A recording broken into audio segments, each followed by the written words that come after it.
Welcome everybody. I'm Jason Tundra. I'm your host for a special episode of the BAMF podcast. My guest needs no introduction, but I'm going to do it anyway. Jonathan Tweet is one of the most creative and influential people in our gaming business, in our hobby and our business. Most of you will know him from lead designer on 3rd edition Dungeons and Dragons. But you're also the creator and co-creator of many other incredibly popular and fan favorite RPGs, including my favorite game of all time, which is Ars Magica. Okay. I have a new Ars Magica group starting up. Really? Yes, around an actual physical table. Okay. Down in Renton. That's old school. Actually, no, I think back. Actually, we meet up on the west side. Okay. Yes, it is old school. And then you also helped to create the original Over the Edge, That's which right. is 20 or 25 25 years old. 25 years old now. And then there was 3rd edition. That's right. And then 99. 13th Age. 13th Age, right? 2013. And then now you've gone into a whole new field now. That's now right. you do a children's book. You That's do right. Grandmother Fish, and That's I want you right. to tell us about that. And you do CLADES, That's which is right. both a card game and an app. That's right. So there's a lot of stuff. And this is going to feel like an inside the actor's studio, because I want to walk through like every part of that career. Right, don't We won't forget have time. What's that? Don't forget Oh, EVERWAY. and I can't believe I got EVERWAY. So was it right after 3rd edition? This is 95. Okay, It's the all first thing I did for Wizards of the Coast after I hired on there. And I cannot forget it, because I have that exact box on my shelf at home. And as I was telling before we got started, that's the first time I met Jonathan, although I was one of only many, many millions of screaming fans, was when I came walking by the Wizards of the Coast booth looking for work, trying to write for whatever game I could. And I loved EVERWAY because it was finding a way to incorporate the card fad into the role-playing game fad, sort of trying to bring those two things together. Yep. But also it was really multicultural for its time, Right. and it still is in many ways. Right, 95, right? It holds up really well. It does hold up really well. Anyway, so we're going to jump into the Wayback Machine on probably some of these things, and there's so much to say. But let's start with Over the Edge, That's right. because that's why we're here. That's right. That hit shelves in June, so that's... Yeah, and this is my copy, I think, Yep, and you brought your own. Yep. And there's so much to say about this game, but I want to start, because I was a big fan from the very first edition. Thank you. And I remember reading it. There was this coffee shop outside the university when I was an undergrad. Yeah. And I would just find the couch, and I would go over this, and all the plots just blew my mind. And I actually got to play it only a couple of times, Okay. but I played it at a Gen Con with nephew, I think. Okay, yeah. As the GM, and I played the reincarnation of Leonardo da Vinci. And That's a new one. I was the only death. We were in the terminal. Yeah. And I got to watch John do the terminal gag for new players, which I had always thought about, but never. Where you draw the terminal, and then you draw the ground, and blow their mind, right? Right. There was an aliens invading the terminal, and he was using the deck of On the Edge, the card game at the time, as a plot generator. Right, because John, nephew, and I did that together. Right, and so he would turn over characters and things. And we finally found like the portal to the other alien dimension. Of course, I put my head in to look, and that was the end of the session and the end of my character. And I had to do it. You had to, right? It had to be done. That's how we learn. Exactly. I don't think I learned not to put my head in the alien portals. I think I learned to play more Over the Edge. Yeah, all right. But anyway, now I'm talking about my game, which I never do. Yeah, you told me about your character, didn't you? I did. I can't. Yeah, well, I'm nerding out. I have to say, so on that topic, Yes. for each of my games, it seems like there's the cool thing that people want to tell me about. For Ars Magica, it's our covenant is so cool. Yes. We're on wagons and we're going through Spain, all right? Yeah. And for EVERWAY, it's this realm was so cool because the men were all dogs and the women were all cats or whatever. And for Over the Edge, it's characters. Yeah, I was the reincarnation of Leonardo da Vinci. So it's interesting to hear what people say. Yeah. Well, so Over the Edge had a second edition. That's right. In the meantime, there, and this game, and your emphasis with this version is this the second edition right here? This hardback. This is the second edition. Was to do a game that was not just a refresh. That's right. It was not just updating the timeline That's 10 years or 15 years That's from right. the second edition. Exactly. But to rewrite it completely. that's right. And the terminal is a good example of that because it's not upside down anymore. That's right. Yeah. So So the terminal was from Robin D. Laws, and there's no way I Oh, could really? improve on what he did. Oh, really? Right? It was like, so I didn't even try. Didn't even try. Yeah. I remember when I got the book and I started looking through it, the first thing I looked for was Throckmorton because I wanted to see what you had done with it. Yeah. And of course, in the world we live in today, Right. Throckmorton plot it's kind of an anticlimactic because we have real fascism. That's right. Right. So the Throckmorton plot was about fascist rising and intolerance and whatever, which was like, oh, kind of interesting to think about. All right. 25 years ago, and now it's like, yeah. You've recast the whole story Everything. really as this idea of a kind of dimensional war where our universe is being colonized by another universe. That's right. And what happens is that we can see effects from that colonization happening. So can you believe it? Like in this other universe, Trump won the election. Yeah. And when I was reading those first few pages, I was like, oh man, this is effing brilliant. And like I know it seems impossible, but remember how close that election was. Right. And now Like Hillary won handily in the popular election, but the electoral college was really close, and we could have lost that one. Yeah. and so anyway, so tell me what led to that Sure. that vision of How to redo it. how to redo it. Right. Okay. So the number one thing about Over the Edge back in 1992 was that it was not derivative. Yeah. Right. It had plenty of inspiration, but it was all new. Yeah. Right. Well, you can't do a new edition that's derivative of the earlier one and have it still be the same game because then it will become derivative. Right. So Chris Lights, he helped me on this edition, and in fact, he inspired me to take this seriously. He contacted me years ago and, hey, if you ever do a new edition, I want to help. And for me, it's like, how do you do a new edition of a game whose whole identity is that it's not derivative? And so I said, no, I don't think I'm ever going to do another edition. How could I do that? Yeah. And then, over the years, I guess, he talked with me some more, and I thought about it some He more. wore you down. And I finally realized, once it became my idea, then I thought it was a good one. So he had to inception you a little bit. Exactly. And so then I realized, if I changed everything, Yes. then it would have the same freshness Yeah. and the same sort of lack of baggage Yep. that the original had. I totally understand And so, where you're coming from. and so I the other thing is I was kind of worried whether do I still have the chops, right? Like yeah. Over the Edge is a really hard game to follow, right? Yeah. And It's a challenging game, and I want to touch on this, but go on. And then I got into it, and I was like, oh, yeah, I think I can do this, right? And then it turned out better. And then the really big difference is the game system. Yes. Okay. So let's talk about that since that was on my list anyway. And you brought it up. So the original game system, which came to be called the Warp system, That's right. but originally it didn't have a name. That's right. It's really simple and straightforward. And when I was doing my Arthur Lives urban fantasy game, one version of that game used that system. But this is a new system. That's right. And you talk about that a little bit in the game. You say like, well, you've already got the warp system. You already know how that works. So let's give you something new. Yeah. But was there more to it than that? Oh, yeah. Yeah. Oh, yeah. So part of it was when I started creating Over the Edge, it was specifically meant to be a game that was unpublishable.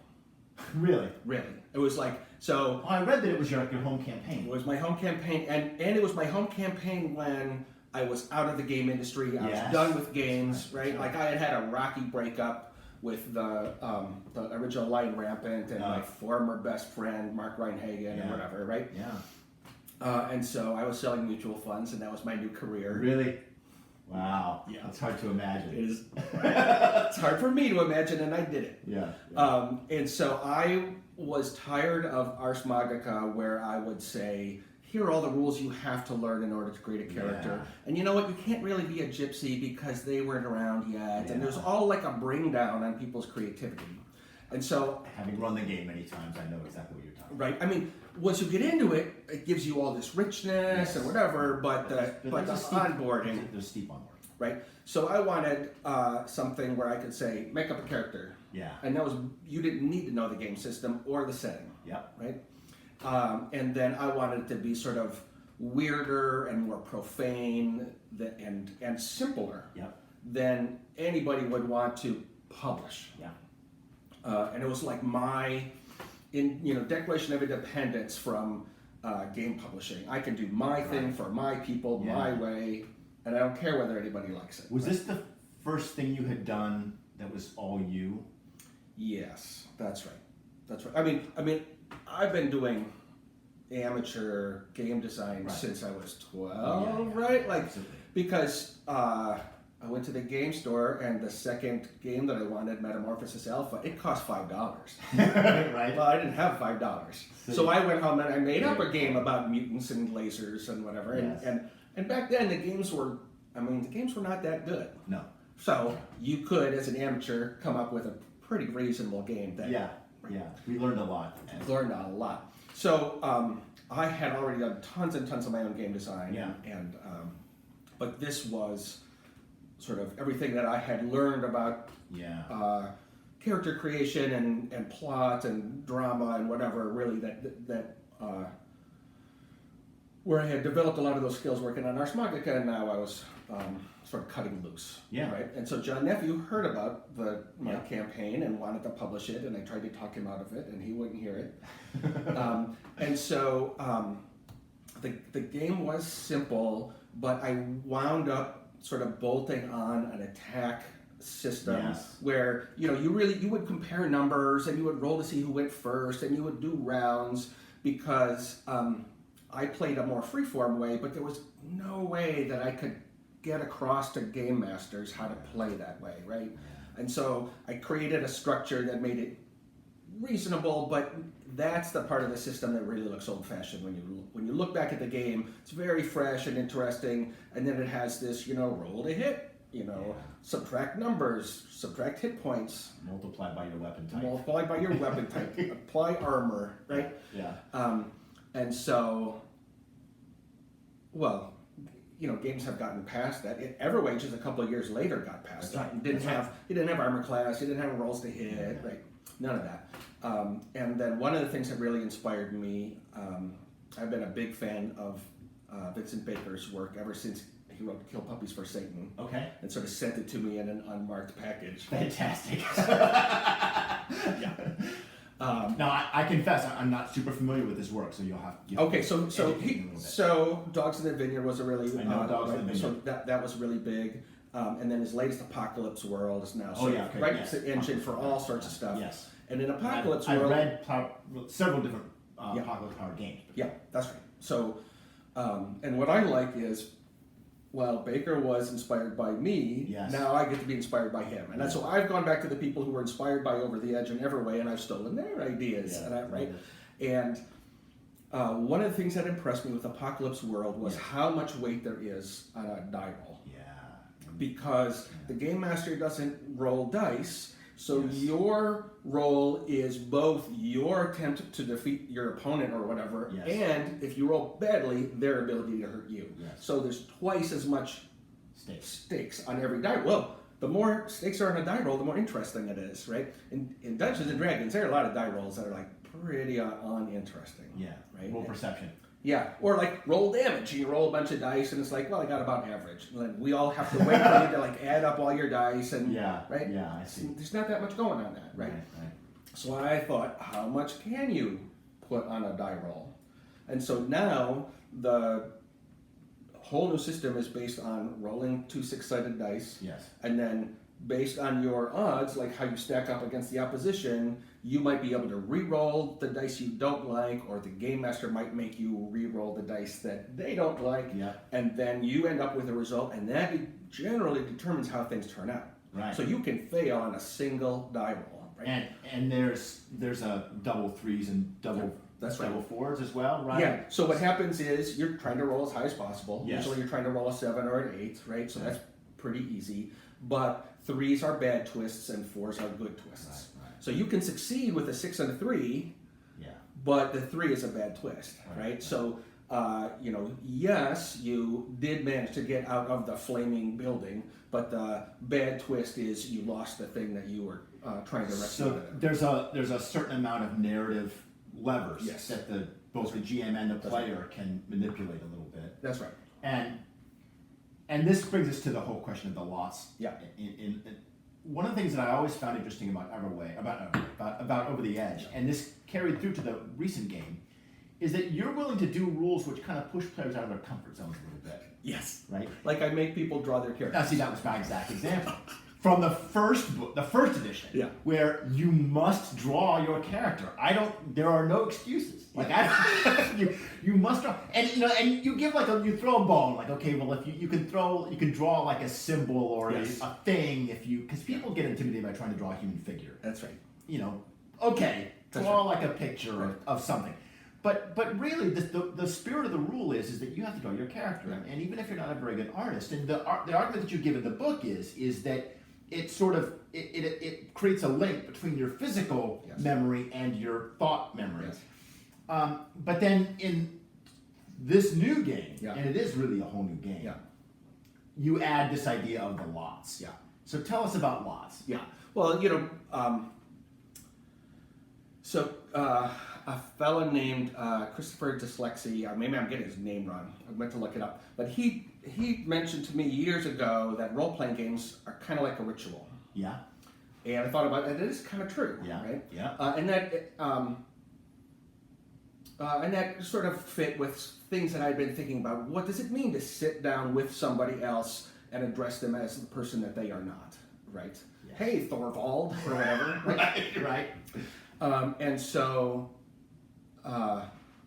when you roll dice in a role-playing game, it's kind of like rolling oracle bones, only it's true what happens, right? Right. And obviously in EVERWAY, you're drawing a card, it's like a fortune deck, and you really are determining your future, right?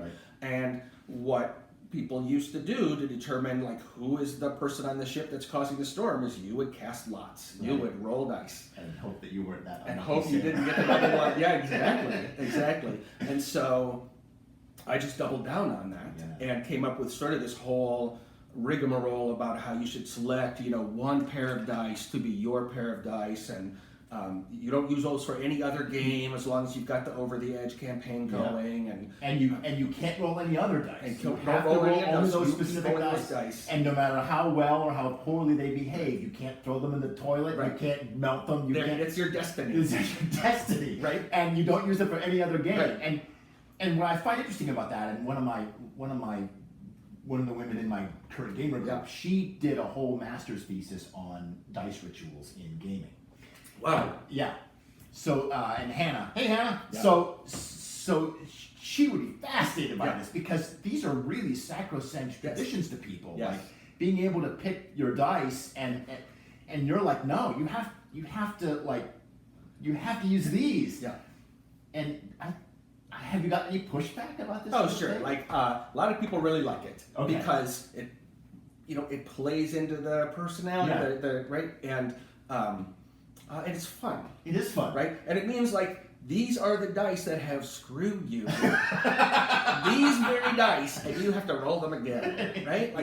There's emotion there. There were some playtesters who were like, "Well, this is all stupid. We didn't do it." You don't have to do it. You can, right? Yeah. You can use an electronic generator to generate your numbers. It's fine. Right. But where's the heart in that? Yeah, and so I play it like you can't change your dice. You have to stick with them. But whatever. I also say the rules are for breaking. Right? There's no.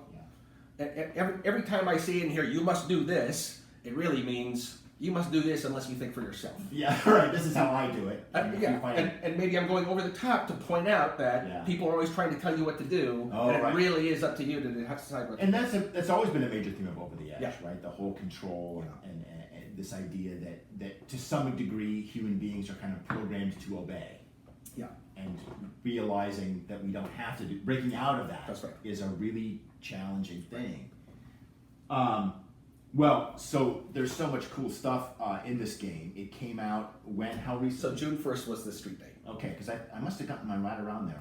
So we did a big Kickstarter for it last year, and so The layout's really great too. The graphic design and the whole layout. It's really this is where I went. It was my Mox was my local store. But the importance of graphic design, on gaming these days has really changed. And I mean, it's good. We all love it. The books become a lot harder to make. They become a lot more expensive to produce. That's true. But they become very enjoyable as kind of objects of art in and of themselves, and we love reading them. Yeah, I'm glad you like it. Yeah, put a lot of work into it. Who did the graphic design?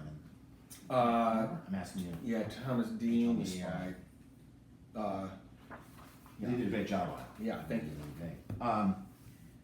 So what kind of?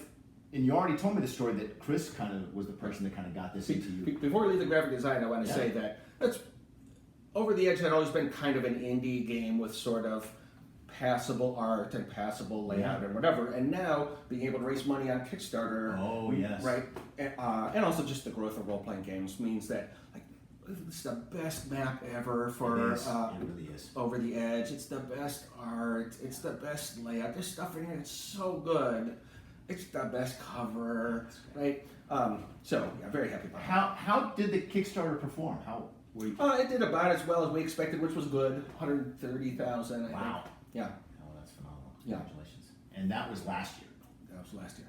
Okay. So, support. I mean, I've got shelves of a whole shelf full of Over the Edge stuff. Well, that's for one thing. Is you can still get from Atlas. That's right. All the old Over the Edge stuff, and the rules are different, but the rules make up of just a fraction. And honestly, to my eye, the conversion is very easy. Yeah. Like moving from Warp to the new system is super easy. Yeah. So that support is all there, and then Justin Alexander is the guy doing role playing games at Atlas, and he's getting. It's going to be a set of adventures, including one of mine. Oh, that's great! Coming out later this year. Oh, fantastic! Yeah, that's great. Do we have a name for any of that stuff yet? We do. But you can't. That's all right. That's good. Something for us to look forward to. Yeah. So, there was just something that you were. Oh yeah. So, there's a change in the character creation. Yes. In the sense that a lot of the psychic powers and a lot of the stuff that was supernatural and superhuman has kind of been discouraged in the new edition. That is. Go ahead, please. So the one big thing is another thing I learned from Apocalypse World, is that your enemies in Apocalypse World are always human.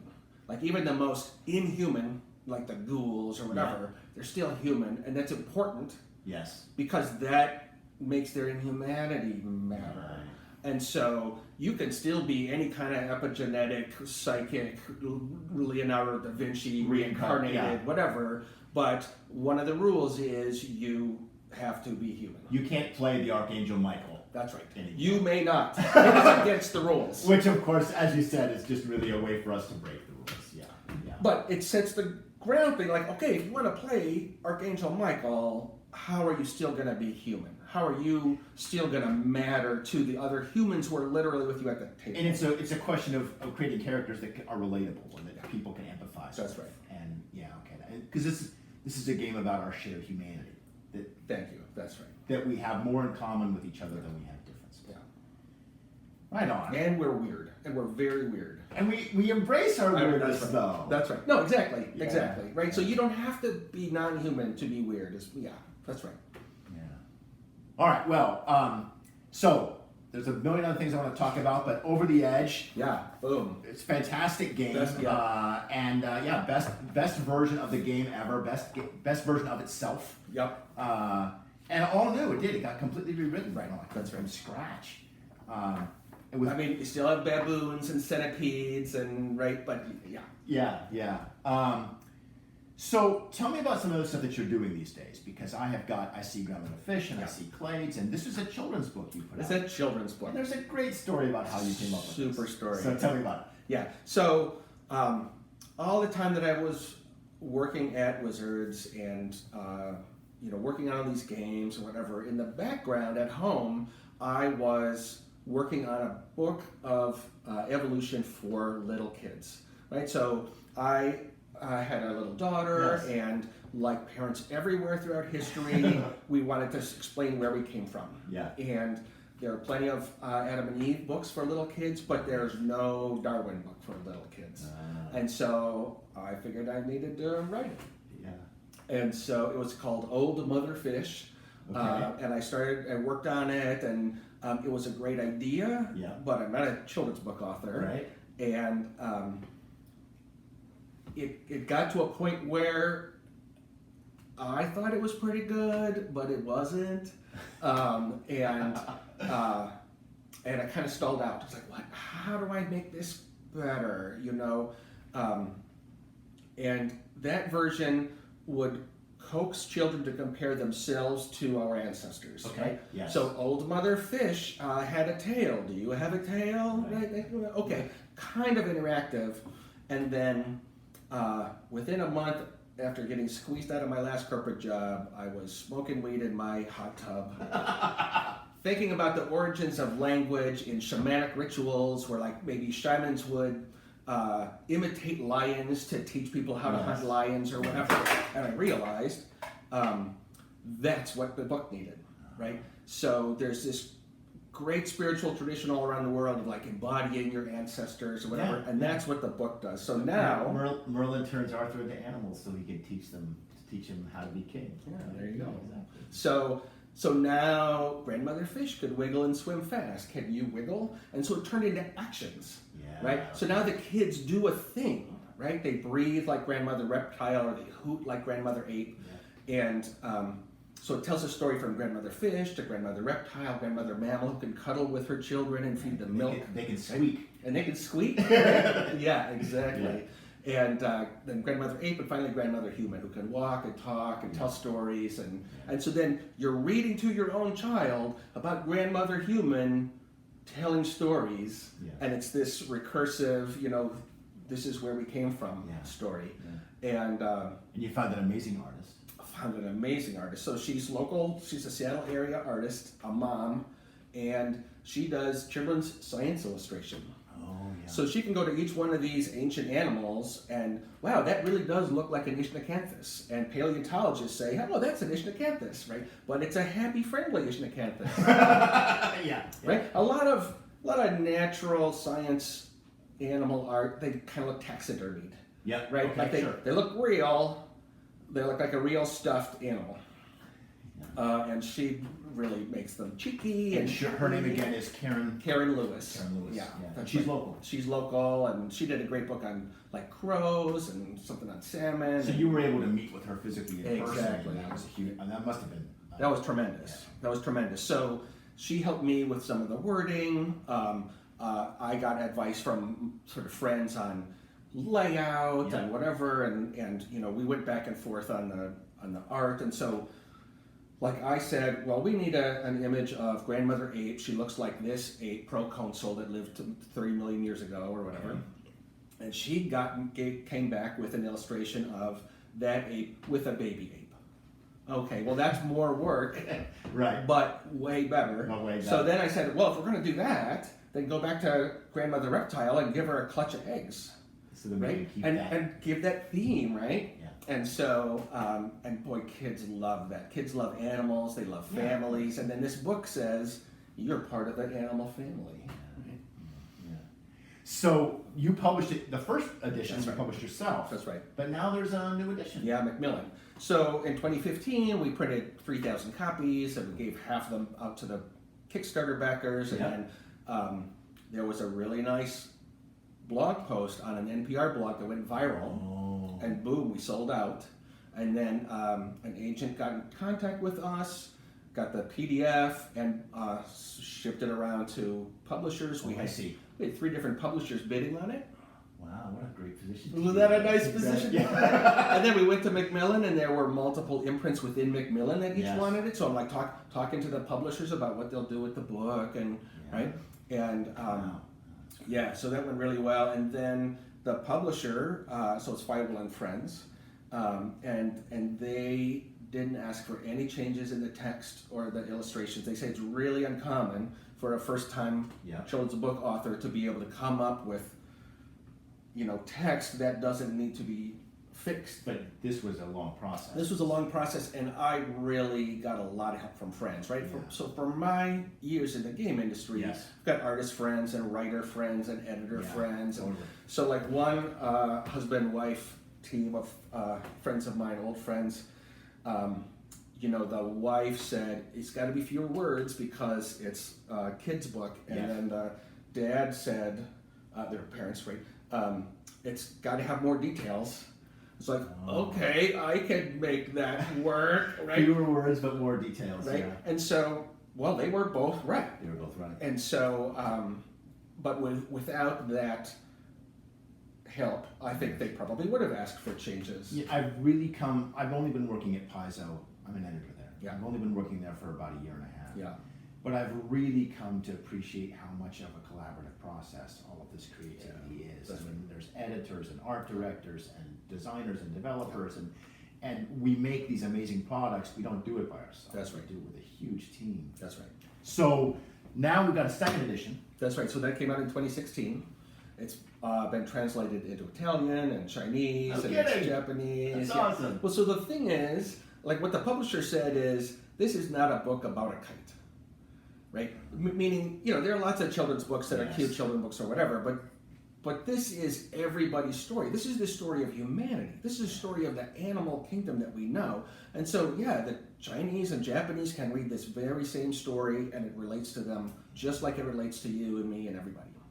Because we can all hoot. Because we can all hoot. That's right. So is there any connection between this and Clade? Yes. They seem related. They totally seem related. So Clades is actually it's two card games, Clades and Clades Prehistoric. Clades right? and Clades Prehistoric.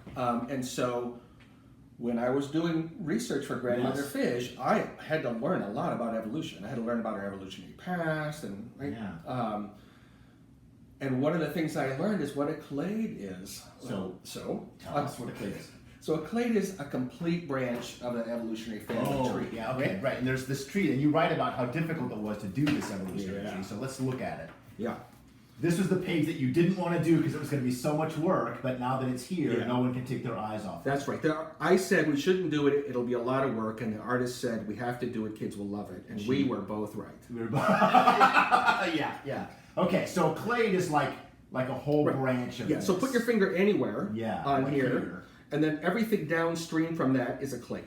So I if you see. put your finger here, this is all is a clade.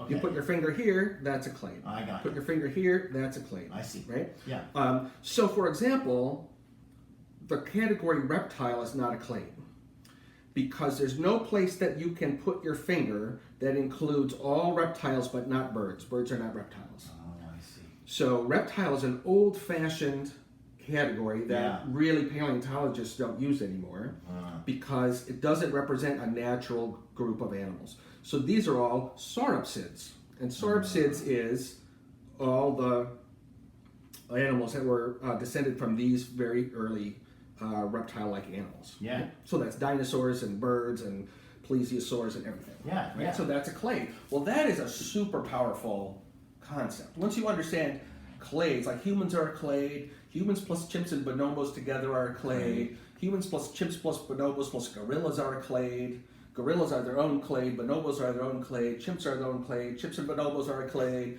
right? Once you understand how these things nest, they're all based on shared ancestors. Yeah.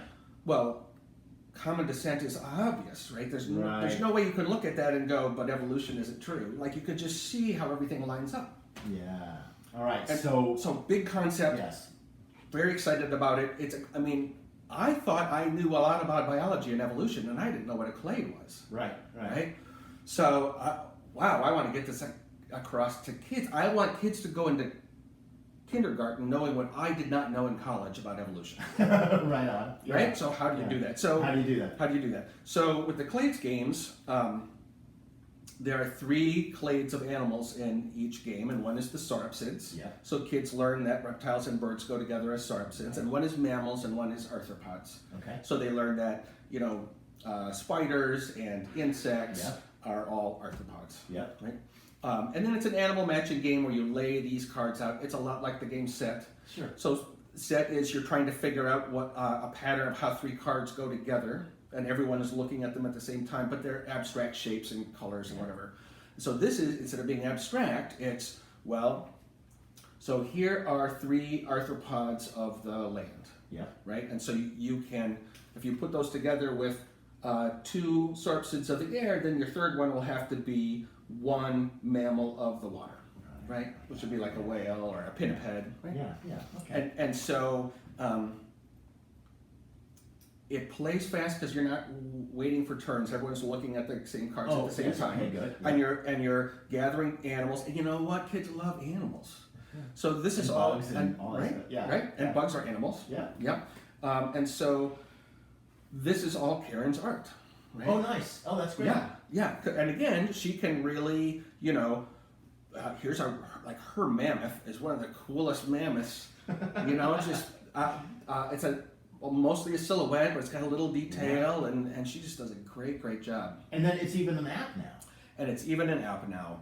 So it's a game that we can play on our phones. Right. It's called CLADES Solo. Right. Okay. So you can play it on iOS and Android. And Now, was it made for kids to play? Yes. Obviously, a lot of us don't know enough about this, so we can learn it even as adults, as you say. But you wrote it so that a kid could play it. Kids on up. Yes. Right. Like I like it. It's it's a relaxing little puzzle game where you look among cards and try to figure out what the match at is. Starbucks. Yeah, exactly. that's right. Yeah. So it's played solo. A lot of people have asked me or Karen, like, how can we buy your stuff so that you get the biggest cut? Yes. And Clade Solo is the way to do that. That is right. Yeah. Okay. Because we're not paying for a printer. Right. Yeah, absolutely. Yeah, right on. Okay, well, listen. So, as I was researching and getting ready for today, and of course I know your work from like I say way back in the old days, and I remember when I saw your name on D&D, and I was like, holy cow! Like the guy that made Over the Edge and Ars Magica is writing D&D. Like, okay. But as I was doing my research for today, and I found this actually came across my Twitter feed a couple of days ago. Yeah. And someone had done a screen capture of a tweet that you had posted. Yeah. Where you were talking about race science Yeah. and putting scare quotes around race science intentionally. And this has led 1 or 2 people on Reddit and on Twitter to sort of accuse you of being a closet racist. Yeah. Like that people will say things like, I know you love these games, but isn't it a shame when the people that make these games turn out to be evil racists? Yeah. And I have the tweet. Okay. So let's talk about it real quick. Yeah. There's a lot of misunderstandings and a lot of misinformation, so I'm happy to talk about it. Yes, exactly. I say that, but now. Okay. Another reason that race science is on the rise again is that the race-free science that we were taught in the 20th century has turned out to be only half true. Liberals don't want to touch the new evidence. So racists have the new information all to themselves. And you link to an article. Help us to understand what you were trying to say with that. Sure. So, so for 18 months, Amy Harmon at the New York Times has been investigating why is this racist pseudoscience rising up again. Yes. Right? Okay. Right. So for years, there's been, for decades. I can't imagine what's been happening over the last 18 months that might have led racism. But go on. So when I learned about race and studying race as a sociologist back in the 80s. Yes. Okay. Stephen Jay Gould and Lewontin, they were all saying, there's no biological correlate to this at all. And so that's what I would say. I would say that race is sort of like your astrological sign, that there's nothing to it. It's a social construct. It's totally a social construct. I'm a former English professor. Okay. I taught cultural studies for years, and so but go on. Right. So, and when I say that's half true, yes, a lot of it is a social construct, but there's some biology behind it that I didn't know about 25 years ago. Okay. So about 25 years ago, my biracial daughter was born. Yes. Right? And one of the first things that the nurse said was, you can see that, like, physically she's advanced. And I was like, oh, I've got good genes, she's advanced. And she said, well, all black babies are born advanced, which is supposed to be impossible, according to what I had heard. There wasn't supposed to be any difference at all. And so over the years, I sort of kept my ears open, and it turned out that doctors have discovered some kind of innocuous differences, like how soon do black babies hit their gross motor milestones? Well, earlier than white kids, right? how much weight can a black person carry before they become a beast? Well, a little more than a white person and a good deal more than an Asian person. Oh, okay. I never knew that stuff was true. Right. And so there's still a lot of misunderstanding. There's still a lot of the people who say the social construct thing is 100% true and there's no biology behind it. And people like Angela Nagel have looked at the alt-right, and one of the things that the alt-right banks on is they find errors that the people on the left are saying. Yes. And then they say, see, these people are biased, they're unscientific, this is a taboo. And then they get to say, look, here's a PubMed article that proves that these people are wrong. And your point is that because scientists or social figures on the left, they don't want to engage with this material, that we're essentially not defending our position. We're yielding the field to the other side. Right. So it makes the other side look, they're scientific in comparison because they've got medical science on their side. And then once they've gotten someone to distrust what the people on the left say, and listen to them, well, then things go south. And so, for years, that sort of taboo against talking about racial differences seemed to work. Right. Okay. Well, any strategy that works, I'll get behind. Right. Well, that strategy isn't working. People are wondering, why is this stuff resurging? Right. And for me, it looks like, well, one of the reasons is the left hasn't kept up. Right. You'll still see people who really object to this evidence. Like the people who criticize me, half of them say Gould was right and the doctors are wrong. Okay. And the other half will say Gould was wrong, but we shouldn't talk about this new stuff because it'll be bad. It's like, oh, but that's what we've been doing and it hasn't worked. Yeah, this reminds me of the Supreme Court decision which says if you want to take race out of schools, just stop talking about race. Well, that doesn't actually work. Right? We can't just not talk. That doesn't make the problem go away. Doesn't make the problem go away. So no, maybe I'm wrong. Like maybe we should double down on that taboo, right? But my opinion is that we shouldn't. That's a taboo that's already been broken, right? Like once it gets broken, once people walk into the space you're not supposed to walk in. And the alt-right loves the taboos of the left, right? Because that lets them troll the left and it lets them poke holes in the left and it lets them seem, edgy and informed. It fuels the outrage industry. Well, anyway, so I hope that this has this controversy impacted like your professional life? Some, and I have known that if you're going to violate taboos, people are going to dump on you for violating taboos. It's also been fun to see people defending me online, right? Like the guy who said, if tweets are racist, I'm a hippopotamus. Nice. So, and the thing is, I want people to talk about it. I want it not to be a taboo. And so people are talking about it. Yeah, well, that's good. And I remember as I went back to your own tweet thread and your own timeline, and I saw that you had posted, things like by a graduate student with research showing that there wasn't really that genetic differences were more important based on regional differences than by race. That's the big finding, right? Like what I would like us progressives to do is to sort of leapfrog the biology of race and get to the biology of local regional groups, right? Because the idea that this seems like it interacts with all of your evolution. Well, exactly. It totally does, right? Like we are animals. Wherever there are animals, there are genetic differences by region. Right. The idea that there are a small number of discrete homogeneous races is clearly wrong. Right. But the scientific response to that is not that there's no difference among people around the world, but that, differences are way more finely grained than what you see here. So if you talk about the black race, well, you're talking about a whole bunch of people with a huge amount of diversity. Regional differences. The regional differences. Right? And I remember the conversation about evolution and humanity was always that, human beings don't evolve anymore because now we can alter our environment. That's right. So we don't need to learn how to live in hot weather because we invented air conditioning. That's right. And that was Gould's exact point.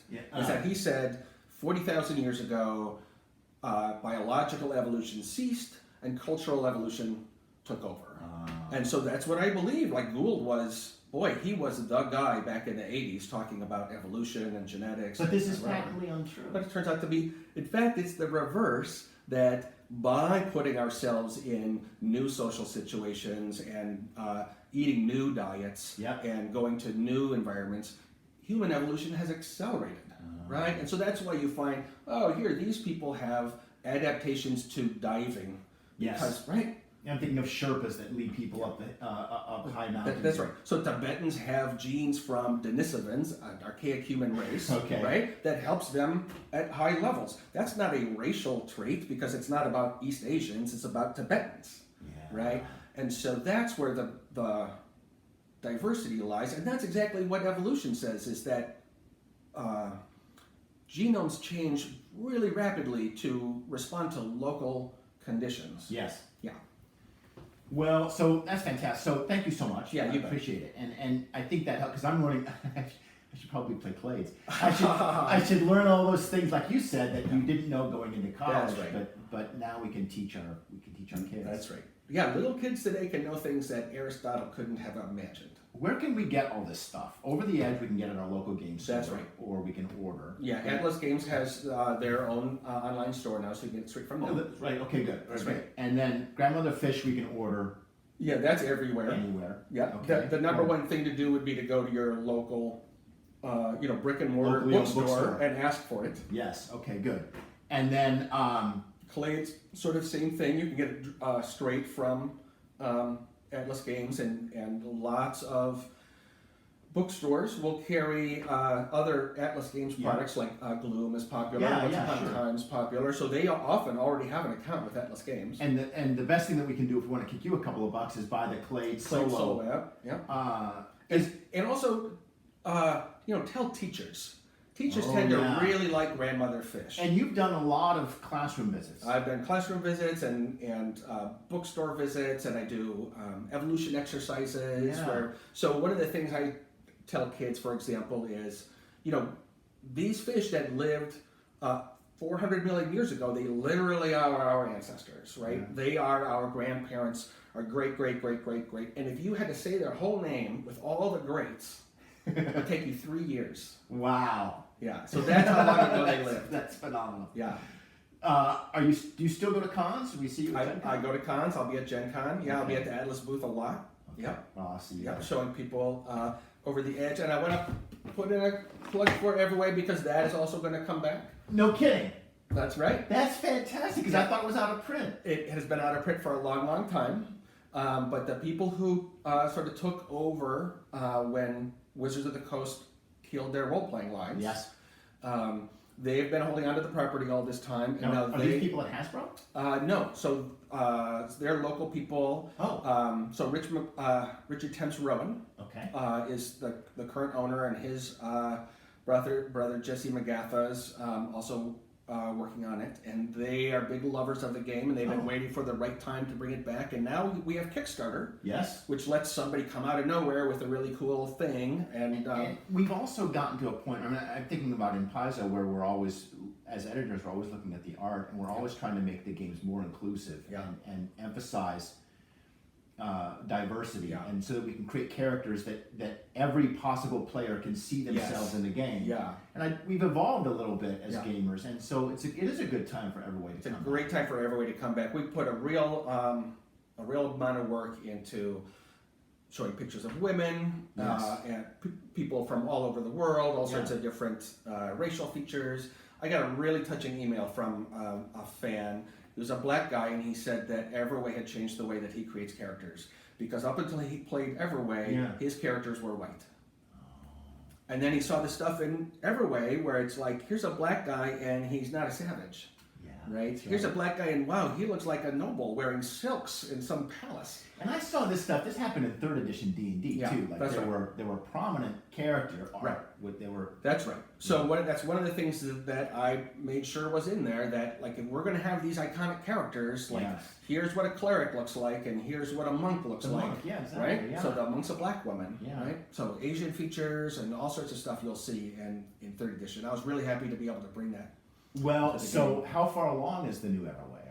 Are you involved? I'm totally involved, Okay. right? Those people are local. Okay, We're friends. Yeah. I know them from way back, and so I'm going to be doing a lot of the same kind of thing I did with Over the Edge. I'm That's going to good. do with EVERWAY. I think it requires less of an overhaul because Yes. EVERWAY was always about the art and your own imagination. Yes. So there's sort of less of the background that needs to be redescribed. But, Well, and EverWay was new and innovative and fresh, but its identity wasn't non-derivative to the extent that Over the Edge that's was. I mean, Over the Edge was a game about not doing what everybody else is doing. Yes. Yeah. Whereas this was, we want to show you pictures that you will be familiar with and be Yeah. able to use creatively in your game. Yeah, it was a very simple system. Is that right? Very simple system. Yeah. Well, fantastic. Thank you so much, Yeah. Jonathan, for inviting me into your wonderful home Yeah. and talking to people. No, this was a lot. This was really great. And thank you to everybody for watching and for listening, and we'll see you next time.